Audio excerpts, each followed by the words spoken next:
É o seguinte, na nossa última aula a gente discutiu sobre o dilema do bonde. Os que estavam presentes aqui se lembram?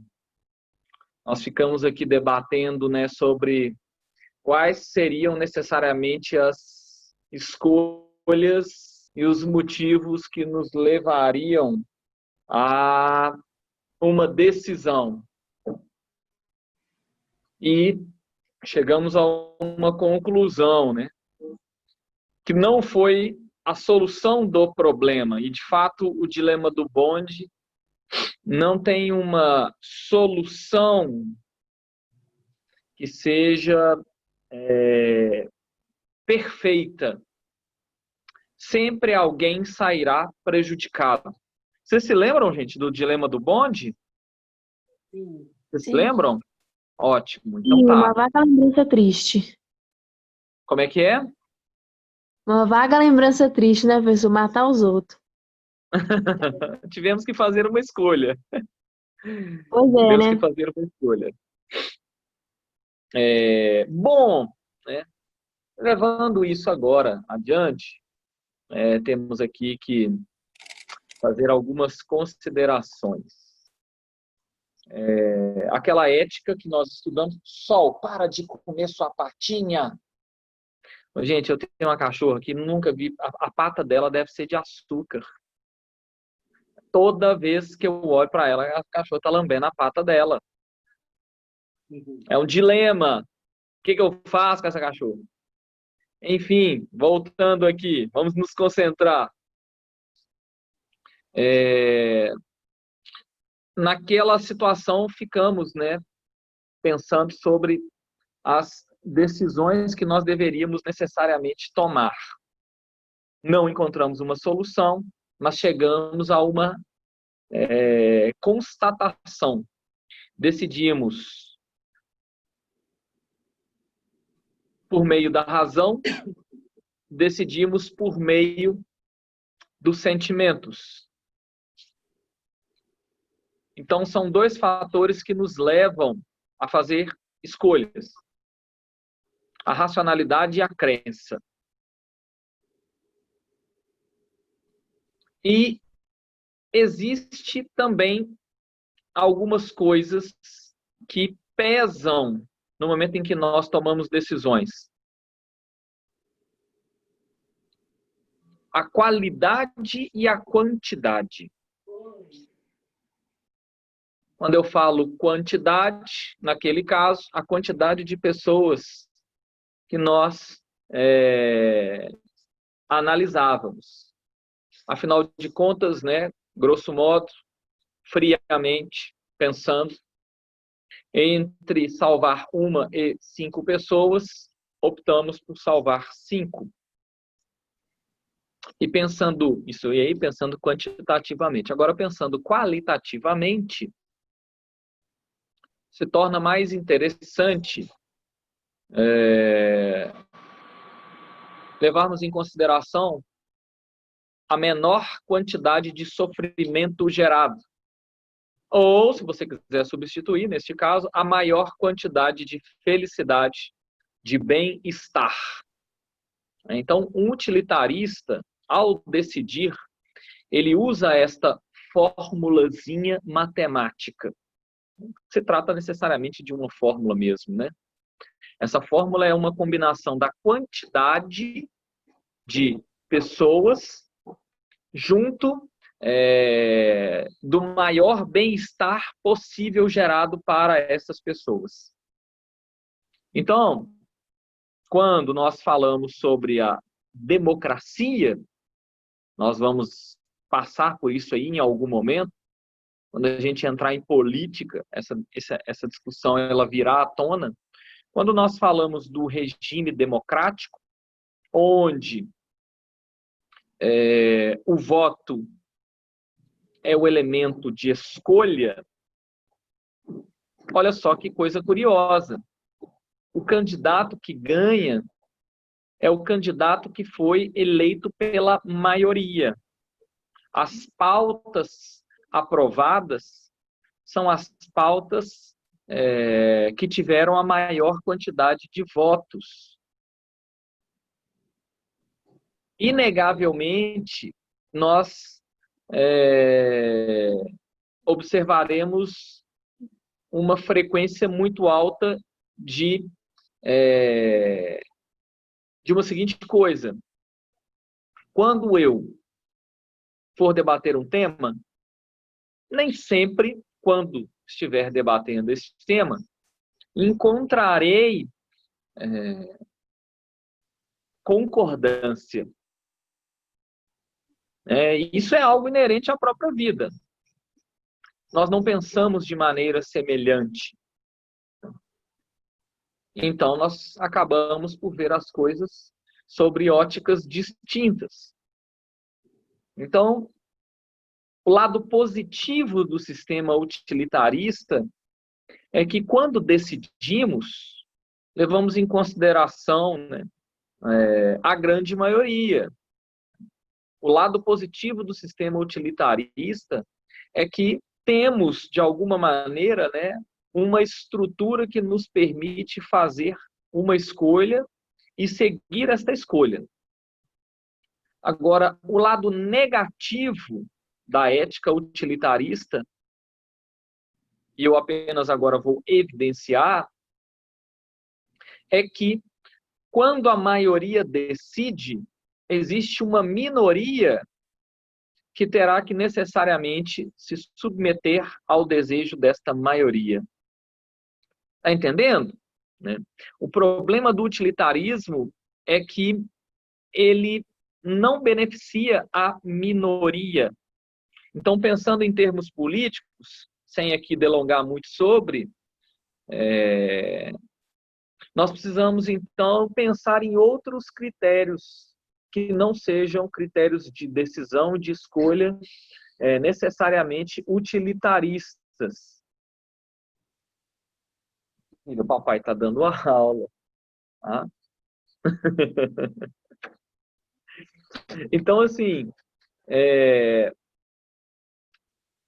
as minorias acabam sendo prejudicadas.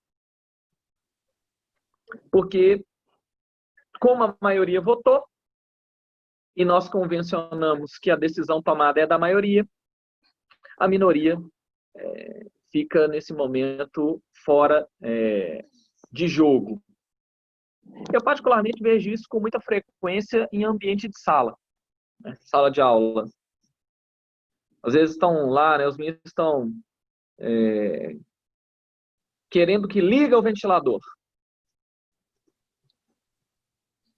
Tem uma escola que eu dou aula que tem ar-condicionado na sala. Os meninos querem que ligue o ar-condicionado.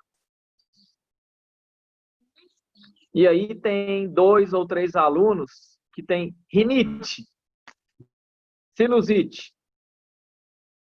Então, o que eu faço? Eu abro a votação. Não faço isso sempre, não. Vai depender do meu estado de ânimo no dia. Porque eu também sou uma pessoa que tenho uma predisposição a rinites e sinusites. Então, aí, abro a votação. A maioria sempre decide por ligar o ar-condicionado, por manter ligado ao máximo, em velocidade máxima, os ventiladores. E, naturalmente, isso acarretará num prejuízo, né, para aquele aluno que se encontra dentro daquela sala, que vai ficar ali uma manhã inteira ou, de repente, uma tarde inteira num ambiente refrigerado. Entende? O problema do utilitarismo é que ele não leva em consideração as minorias e elas podem se sair prejudicadas. E são muitas as minorias, quando nós analisamos questões políticas, que acabam sendo prejudicadas, né? Não só no Brasil, como no mundo, né? Enfim, queria apenas aqui, né, relembrá-los e já problematizar a situação, mostrando aí, né, algo que merece a nossa reflexão. Bom, existe uma doutrina filosófica, uma ética, que foi construída por um autor chamado Immanuel Kant, alemão, para mim, o maior filósofo de todos os tempos. Os motivos são vários. Nesse momento aqui não vou delongar muito, mas vou falar um pouco sobre.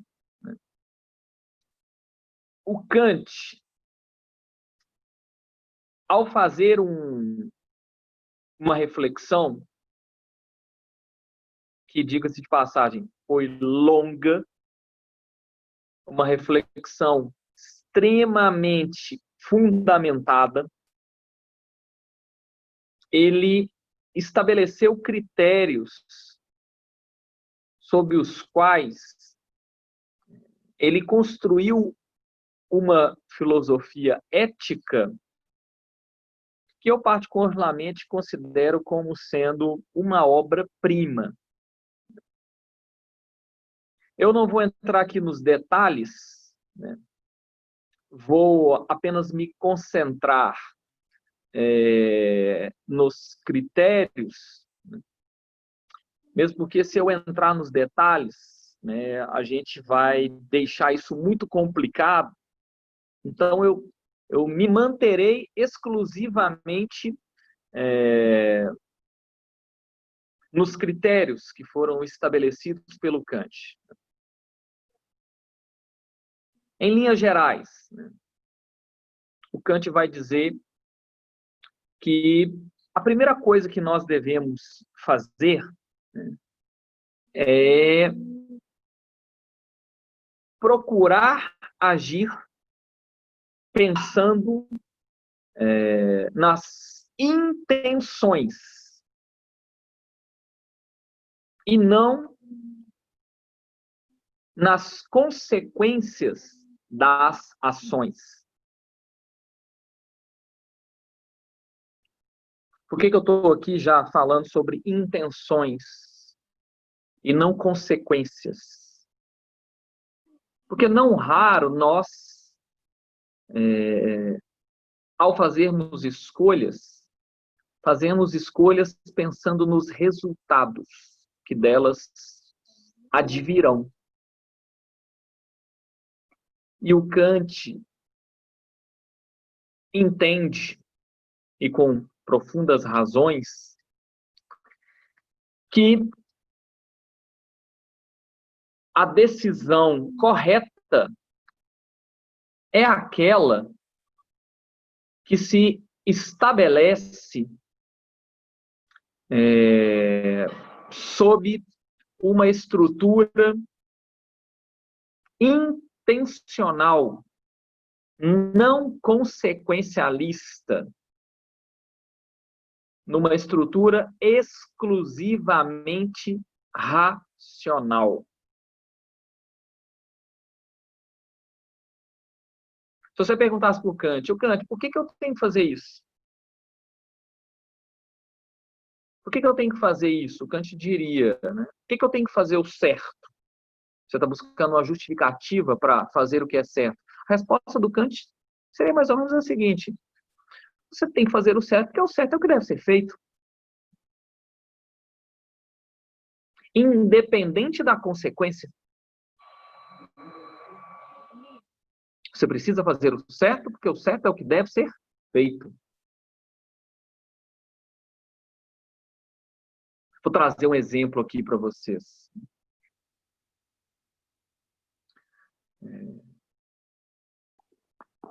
Imagina que uma pessoa desceu no aeroporto internacional do Galeão, no Rio de Janeiro.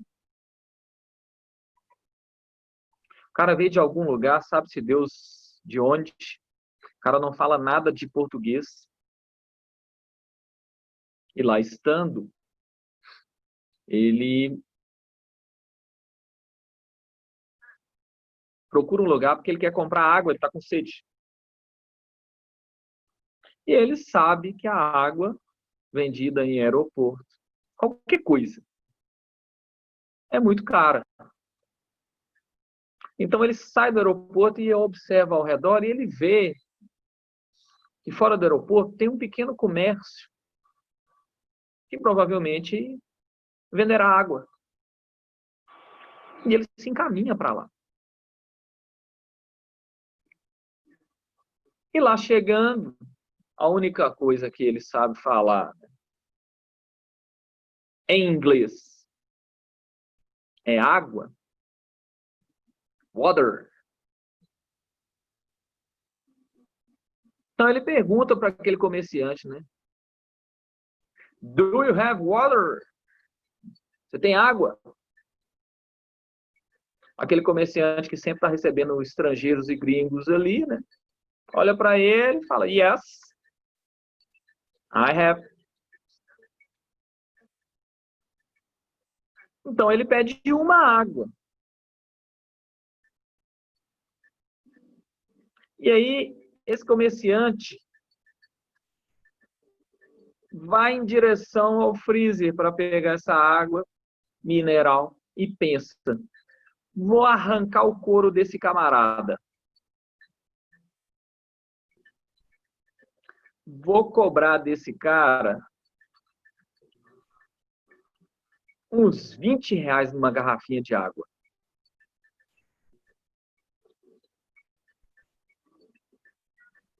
E vai decidido a fazer isso. Chega no freezer, pega a água, só que na hora que ele retorna, ele retorna pensando. E se esse cara conhecer alguém que eu conheço?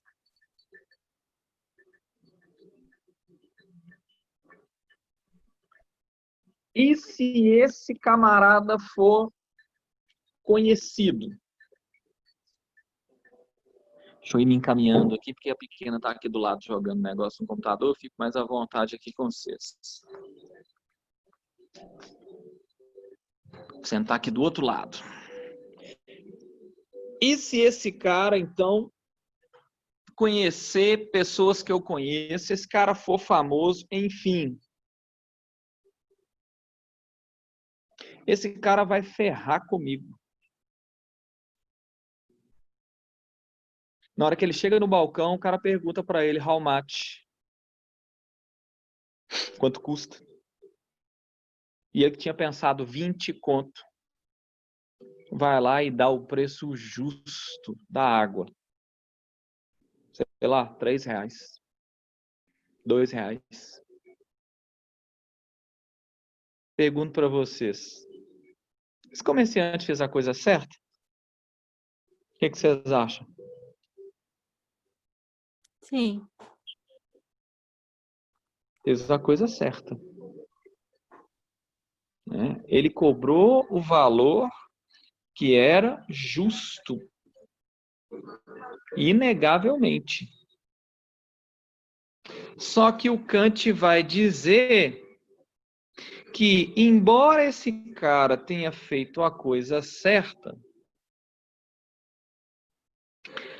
a intenção dele é uma má intenção. O Kant vai dizer que a intenção dele é imoral. Que aquilo que ele fez, ele não fez porque era o que deveria ser feito. Lembra que eu falei no início? Por que eu devo fazer isso? Por que eu devo fazer o bem? Porque o bem é o que deve ser feito. Por que eu devo fazer o certo? Porque o certo é o que deve ser feito. Vocês conseguem perceber que ele não fez o certo porque o certo é o que deve ser feito? Não. Ele pensou no trajeto dele de retorno do freezer para o balcão, que se ele cobrasse 20 pila daquele cara, ele ia o quê? Depois. Ele ia se fuder. Desculpa aqui, palavrão, termo técnico que a gente usa, né, em filosofia. É um termo técnico. Vamos saber, professor. Só não pode escrever na redação. Então, No meio do caminho ele pensou isso. Se eu cobrar 20 conto desse camarada, esse cara for famoso, conhecido, conhecer alguém que eu conheço, esse cara vai me fuder. Então eu vou cobrar dele os R$ 2. Percebe que a intenção dele não foi fazer o certo porque o certo é o que deveria ser feito? Ficou claro para vocês? A intenção dele foi qual? Fazer o certo. Exatamente, eu vou fazer isso para não me fuder depois. Entende? A ação dele foi boa. Mas o Kant está dizendo que nós não devemos olhar para as ações dos sujeitos. O Kant está falando que nós devemos olhar para as intenções. O Kant quer nos dizer que o sujeito moral, olha o que eu estou chamando aqui agora, o sujeito ético, o sujeito moral, não é reconhecido pelas ações que toma, mas pelas intenções. E este cara não agiu, fez a coisa certa, mas ele não agiu com as boas intenções. A intenção dele era não se fuder depois. O que isso significa? Significa que essa é a regra que este cara leva em consideração para ele tomar as decisões dele. Esta é a regra que esse sujeito toma para fazer as suas escolhas. Então, vamos fazer aqui agora uma rápida avaliação. Já que essa é a regra, não me fuder depois, pensemos nós numa outra situação. Se ele tiver que roubar para não se fuder, ele roubará. Se ele tiver que matar para não se fuder, ele matará. Se ele tiver que fazer qualquer coisa para não se fuder, ele o fará. Tá vendo como é que a palavra fuder é um termo técnico filosófico? Então, veja bem. Ele faz a coisa certa nesta situação da garrafinha. Mas a intenção que está por trás da ação é má. Portanto, o Kant vai dizer que esse sujeito é um sujeito imoral. É um sujeito que está pensando nas consequências. E o Kant está chamando a nossa atenção ao dizer que, quando decidimos, não podemos decidir para agir, fundamentados nas consequências. Você imagina que você está fazendo o Enem, você está no segundo dia de prova e tu não sabe nada de uma determinada matéria. E por força do acaso, um camarada que está na cadeira da frente deixou, sem querer, cair o gabarito da prova. E era só isso que você precisava. Olha só o que o Kant está dizendo. O Kant está falando que o sujeito que age não pode agir pensando nas consequências. O sujeito que age tem que agir pensando nas intenções.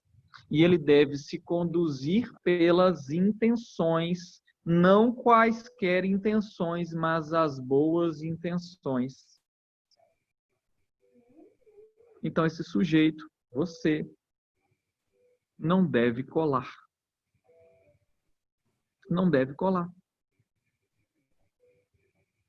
Ao colar,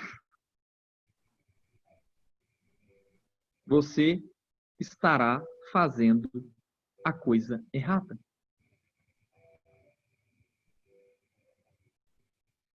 Mas você será feliz. Ah! Fui aprovado no curso, graças a Deus! Parabéns! Estamos felizes por você! Você conquistou isso! Obrigado! Agora, não colar significa se fuder. O ponto que incomoda profundamente todas as pessoas que estudam a ética kantiana é que o Kant não abre possibilidade para nenhuma outra decisão. Para o Kant, ou é ou não é. Não tem meio termo. Então, se eu estiver diante de um sujeito que deseja a minha morte,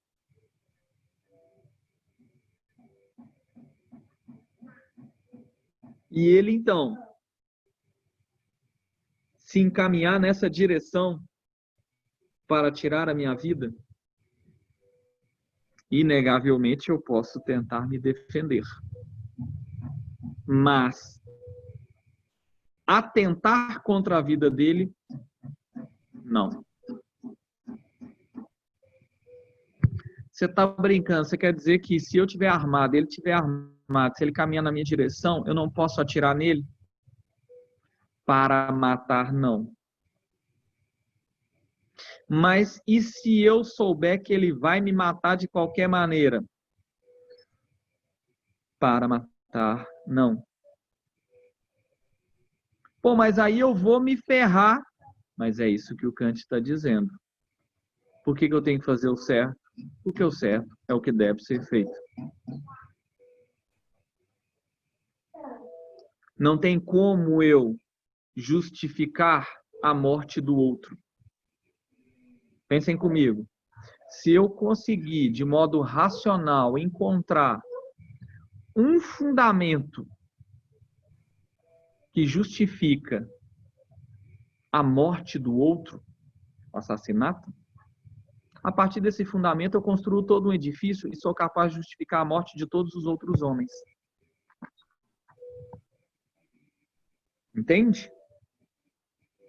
Para o Kant, matar sempre será errado.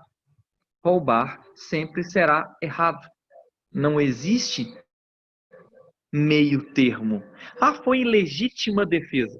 Legítima defesa não transforma a morte do outro numa coisa ética e moral. Apenas justifica, mas não transforma o status do assassinato em uma coisa boa.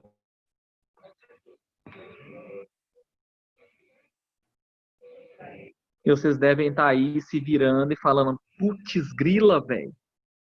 Ô Tom, aí não dá, velho. Mas se tiver eu, minha família e o camarada na nossa frente falar, vou matar todo mundo, eu picoto ele na bala. Tudo bem, tu pode picotar, mas nesse momento você deixou de ser um sujeito moral.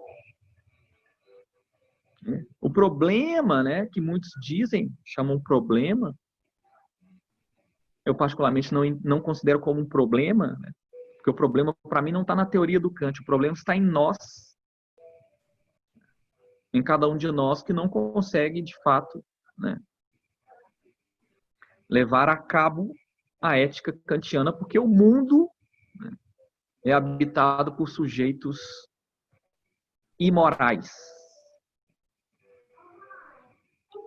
O problema não está na ética do Kant. O problema está em cada um de nós.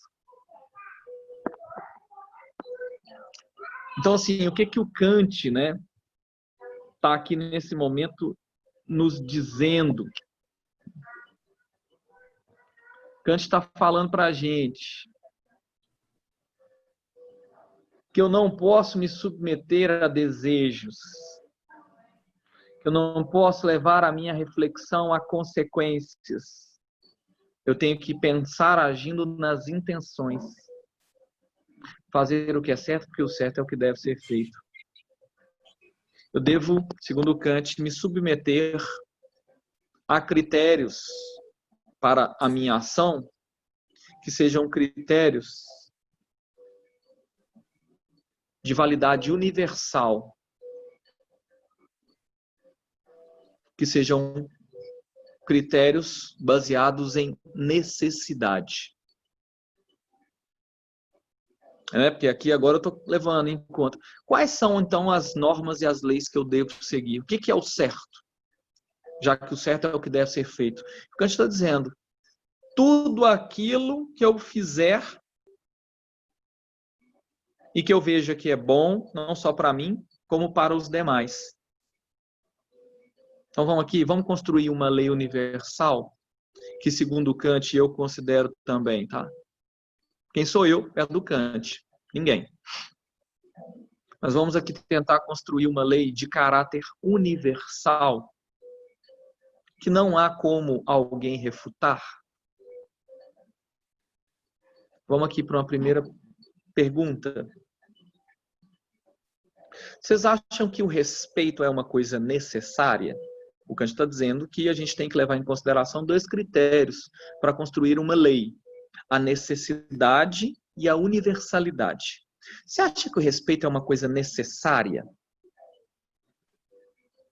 Vocês acham? Sim ou não? Sim. Sim. Sim. Se porventura alguém falar que não, eu acho que a gente não precisa respeitar todo mundo, não. No momento em que ele falar isso, ele está dizendo, podem me desrespeitar.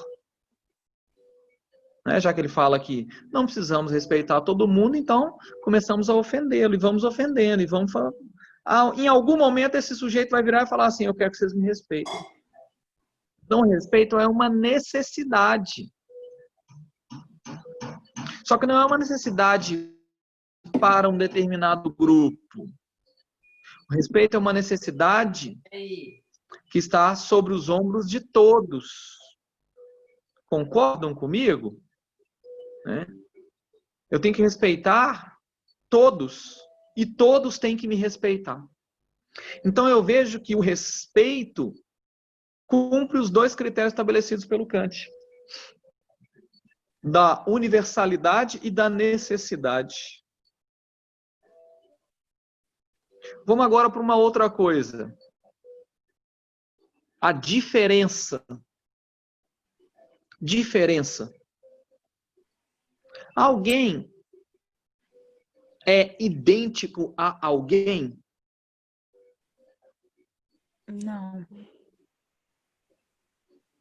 Somos todos diferentes. Não tem um ser humano idêntico ao outro. Somos todos diferentes. Então, a diferença é algo do campo da universalidade. Somos necessariamente diferentes. Então, estamos cumprindo aqui também o critério de necessidade e universalidade. O ser humano é necessariamente diferente. Todos os seres humanos. Então, veja bem, eu tenho a palavra respeito, que cumpre o critério de universalidade e de necessidade. Eu tenho a palavra diferença, que cumpre também ao critério de universalidade e necessidade. O que eu vou fazer? Vou estabelecer uma conexão entre essas 2 palavras. E aí, então, vou, a partir desse momento, deixar claro para vocês uma lei segundo a qual, a partir do que o Kant está aqui nos falando, que tem uma validade universal. O respeito à diferença. Todo e qualquer sujeito que falar qualquer coisa não tem uma justificativa para tal. Entende? Nós chegamos a este caráter de validade universal desta lei por um viés exclusivamente racional. Tanto o respeito quanto a diferença são coisas universais e necessárias. Portanto, eu tenho neste momento esta lei. E por que eu devo seguir essa lei? Porque o certo é o que deve ser seguido. E já está claro para a gente por que ela é certa. Então, quando chegamos a essa lei, todas as nossas ações agora devem estar submetidas a esta lei. O respeito à diferença. E o que é respeitar a diferença? Respeitar a diferença é respeitar se o sujeito é de uma etnia ou de outra, se ele é uma de religião ou de outra. Respeitar a diferença é não ser racista, xenófobo. Respeitar a diferença é respeitar cada indivíduo na sua escolha. Respeitar a diferença. É uma lei universal. Toda e qualquer justificativa utilizada por qualquer pessoa para deixar claro que, não, neste caso nós não devemos respeitar a diferença, ela não tem validade. Por quê? Porque essa justificativa é uma justificativa que leva em consideração a parcialidade. E o Kant não aceita a parcialidade como construção, como elemento que constrói algo que tem que ter uma validade universal. Tá ficando claro? Eu falei muito, né, gente? Tá ficando claro o que eu disse aqui hoje? Vocês estão entendendo? Sim ou não? A título de curiosidade, né?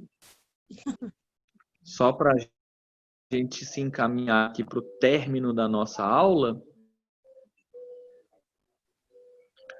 Vocês já ouviram falar dos direitos universais, né? Que é a Declaração dos Direitos Universais, que foi promulgada pela ONU.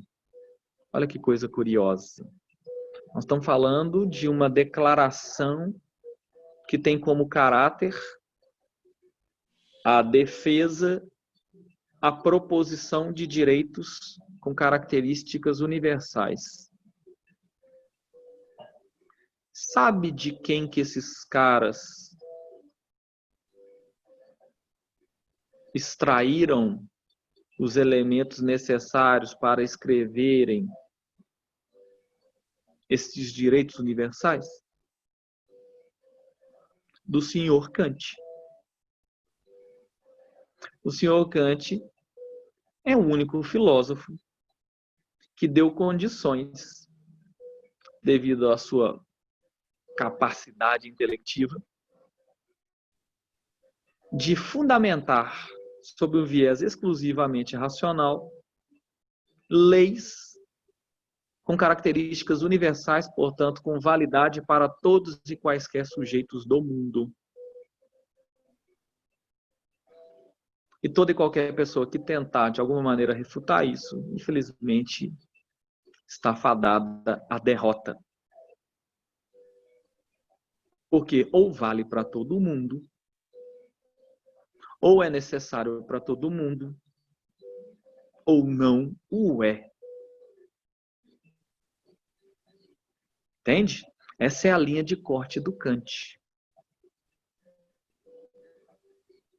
Claro, uma teoria belíssima. Se não fosse a dureza do nosso coração, talvez viveríamos um mundo muito mais feliz. No entanto, Kant continua fazendo esse convite para a gente. fazermos o certo, porque o certo é o que deve ser feito. Vou pausar aqui a nossa conversa e se eu me esquecer, espero que não, mas a idade está chegando para este jovem senhor de 40 anos. Se eu me esquecer, peço a gentileza que vocês me lembrem semana que vem. Tom, estávamos falando sobre o Kant e você disse que ia conversar mais sobre com a gente. Combinado, gente? Combinado. Combinado. Então, tá bom. Beijo grande para vocês. Espero que estejam bem. Continuo aqui na torcida e numa expectativa de resolução, né? Que Deus nos abençoe, nos fortaleça e permita que a gente supere 2020, né? O quanto antes. O quanto antes. Abraços, tá, gente? Em todos vocês. Fiquem com Deus. A gente vai se falando. Obrigado, professor, Tchau, pela tchau. aula. Boa noite. Boa noite. Obrigado a professor. vocês. Feliz dia Boa dos noite. pais. Obrigado. Boa Boa noite. noite. Obrigado. Obrigado. Tchau, tchau. Tchau. Grande abraço para todo mundo. Tchau. Ô, Tchau.